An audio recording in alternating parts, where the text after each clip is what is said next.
Janwada farm house rave పార్టీపై స్పందించిన BJP MP Raghunandan Rao స్పందించారు. సీసీటీవీ ఫుటేజ్ను రిలీజ్ చేయాలని డిమాండ్ చేశారు.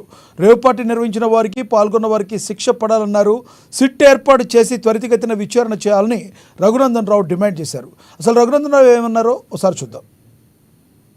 ఒకవైపు డ్రగ్స్ రహిత తెలంగాణ చేస్తామని చెప్పి ఒకవైపు ప్రకటిస్తూ ఉంటే హైదరాబాద్ చుట్టూ వారాంతాలు వచ్చిందంటే శని ఆదివారాలు వచ్చినాయంటే రేవు పార్టీలని రావుల పార్టీలని రాజులు యువరాజులంతా కూర్చొని విదేశీ మాదక ద్రవ్యాలతో పాటు కొకైన్లు ఇతర డ్రగ్స్లు తీసుకొని వచ్చి విచ్చలవిడిగా భాగ్యనగరం లోపల డ్రగ్స్ దందా సరఫరా కోసం ప్రయత్నాలు చేస్తూ ఉన్నారు.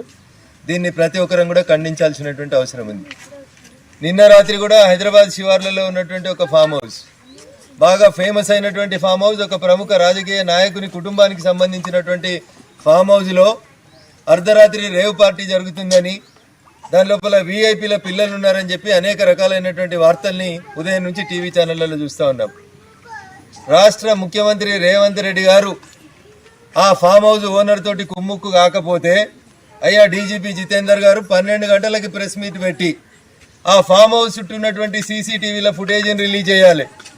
ఫామ్ హౌస్లో ఎస్ఓటీ పోలీసు వాళ్ళు రైడ్ చేసినప్పుడు ఫామ్ హౌస్ లోపల ఉన్న CCTV footage, farm house gate చుట్టూ ఉన్నటువంటి సీసీటీవీల ఫుటేజ్ని రిలీజ్ చేయమని చెప్పి నేను రాష్ట్ర ముఖ్యమంత్రిని డిమాండ్ చేస్తూ ఉన్నా. ఎందుకంటే ఈ మధ్యలో కొన్ని వార్తలు వస్తూ ఉన్నాయి. ప్రస్తుత ముఖ్యమంత్రి గారు ఆ జన్వాడ ఫామ్ హౌస్ మీద ఎట్లాంటి యాక్షన్ తీసుకుంటలేడని, రేవంత్ రెడ్డి గారు కేటీఆర్ గారు రాజీ పడ్డారని, ఇట్లాంటి కొన్ని వార్తలు టీవీలలో పేపర్లలో మేము చూస్తూ ఉన్నాం. మళ్ళీ మేము పేరు తీసుకుంటే మాకు నోటీసులు ఇస్తాడేమో యువరాజు. అందుకని ఆ పార్టీ రాజుదా, యువరాజుదా, రేవ్ పార్టీయా, రావుల పార్టీయా, డ్రగ్స్ ఉన్నాయా, ఫారిన్ లిక్కర్ ఉందా, ఇంకేమన్నా ఉందా అనే విషయం ప్రజల ముందుకి నిష్పక్షపాతంగా బయటికి రావాలంటే డ్రగ్స్ తీసుకుంటున్న వాళ్ళు ఎవరు? కొన్ని టీవీలలో వస్తున్నాయి, ఒక ఆయనకు డ్రగ్స్ పాజిటివ్ వచ్చిందని, ఇద్దరికి పాజిటివ్ వచ్చిందని, విదేశీ మాదక ద్రవ్యాలు ఉన్నాయని, ఇట్లా రకరకాలైనటువంటి వార్తలు వస్తూ ఉన్నాయి. అనుమానాలకి తావు లేకుండా మళ్ళీ చెప్తా ఉన్నా ముఖ్యమంత్రి గారు, మీరు కేటీఆర్ గారు కొల్లుడు కాకపోతే జన్వాడ ఫామ్ హౌస్లో రాత్రి ఏం జరిగిందో తెలంగాణ సమాజం తెలుసుకోవాలనుకుంటుంది. కుల్లంకుల బయట పెట్టుండ్రి, సీసీటీవీ ఫుటేజ్ బయట పెట్టుండ్రి.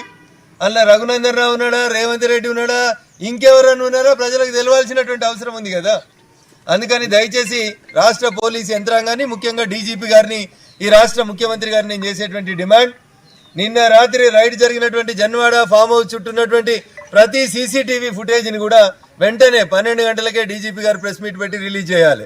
ఆలస్యం చేస్తే డీజీపీ గారు మీరు అందులో ఉన్న కొంతమంది ముఖ్య నాయకులని బయటికి పంపించి తర్వాత కొంతమంది అమాయకులను అరెస్ట్ చేసినారని చెప్పి అనుకోవాల్సి వస్తుంది. కాబట్టి వెంటనే రాత్రి జరిగిన రేవు party, Ravula party, Janwada farm house party వివరాలన్నీ కూడా తెలంగాణ సమాజం ముందు ఉంచాలి. తెలంగాణని డ్రగ్స్ రహిత తెలంగాణ చేస్తామని మైకుల ముందు చెప్పుడు కాదు రేవంత్ రెడ్డి గారు, దొరికిన దొంగలని 100% శిక్షించాలని చెప్పి ఈ సందర్భంగా డిమాండ్ చేస్తాను.